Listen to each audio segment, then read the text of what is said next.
have here your...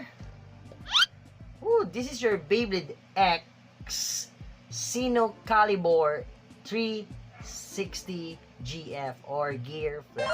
Okay? So, this is a Beyblade X version of the Xeno Calibur from the Beyblade Burst series. Okay? I'm not so familiar with the Beyblade Burst series because yeah, I've only watched some of its episode until it's out in Netflix because yeah, the Burst series are done.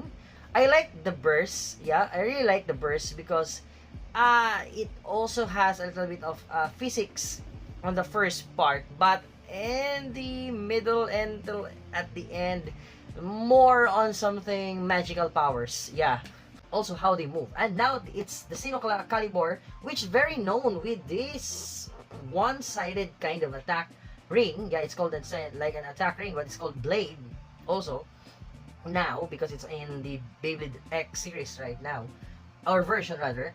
So yeah, that's the form of our Xeno Calibur. Yeah, Xeno Excalibur rather. It's very nice. And the parts for this one, yeah, before that, it has also that kind of holder launcher, but it's really a hold launcher rather. It's really called the sword launcher on the Beyblade Burst.